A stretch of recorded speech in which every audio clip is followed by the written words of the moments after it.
నీతో మాట్లాడే దేవుడు. దర్శనం చూసి అన్నాలు అవుతుంది, దేవుడు నీతో మాట్లాడే ఎన్ని రోజులు అవుతుంది? పరిశుద్ధాత్మతో నింపబడి ప్రార్థన చేసి ఎన్ని రోజులు అవుతుంది? ఎన్ని నెలలు అయిపోయింది నీ దగ్గర? ఆత్మదేవుడు నేను తాకుతున్నా. ఎవరైనా నన్ను చూస్తారు, ఎవరైనా అనుకుంటారు, ఆళ్ళ మీద పెడతారు, ఏళ్ళ మీద పెడతారు. పరిశుద్ధాత్మను పొందుకొని కూడా నిర్లక్ష్యం చేస్తాం. ఈ రోజున బలహీనంతో బాధపడుతున్నాం.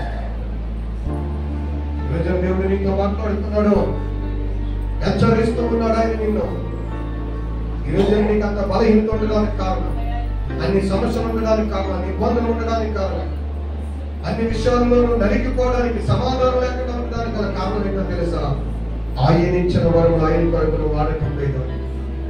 మనుషుల వైపు చూసి, లోకం వైపు చూసి, జనం వైపు చూసి, ఏం లేదనుకుంటారు, రాలేదనుకుంటారని ఆత్మను ఆరిపేసి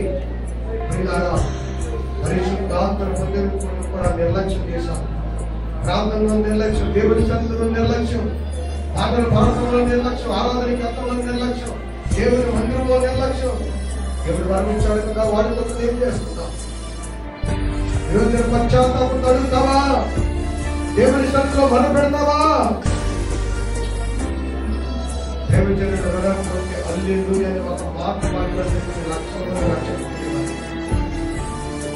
మోడీ గారు ఒక మీటింగ్కి వెళ్ళి నుంచుంటే చాలు ప్రతి వారు పాపాలు పరిశుద్ధాత్మతో నింపబడి వర్ణించాడు. ఈ రోజున దేవుని మందిరానికి వచ్చండి, అభిషేకించబడిన స్థానంలోకి వచ్చండి. ఆత్మ వరాల చేత నింపబడ్డావా? శరీర సంబంధమైన ఆరాధనే ఉందా? వాక్యానుసారమైన ఆరాధన లేకుండా క్రమంగా వెళ్తున్నారు, క్రమంగా వస్తున్నారు, క్రమంగా చదువుకున్నారు, చనిపోతున్నారు అనుకుంటారేమో.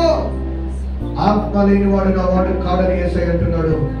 ఈ రోజున ఆత్మ కావాలని ఆత్మతో నింపబడి, ఈ రోజున ఏ ఆత్మనైతే నువ్వు ఆన్వేషావో, ఏ దర్శనాలైతే పోగొట్టుకున్నావో, ఏ కళల వరములు పోగొట్టుకున్నావో, దేవుడు నీతో మాట్లాడి ఎంత కాలం అవుతుందో, ఎంత కాలమైనా కన్నీటితో ప్రార్థన చేసి తిరిగిన నలిగిన నీతో కన్నీటితో నాయన తండ్రి అని నీ గదిలో ఏడ్చి కన్నీరు కాల్చిన ప్రాంతంగా నీకు ఒకప్పుడు గదిలో కలిస్తే చాలు కన్నీరు వచ్చాలి.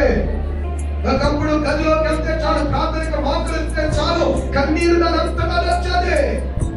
ఆ కన్నీటి ప్రార్థన ఏమైపోయిందమ్మా? ఈ రోజు ఎందుకనంత బండమారిపోయింది, ఎందుకనంత బరువైపోయింది? ప్రార్థన రావడం నీకు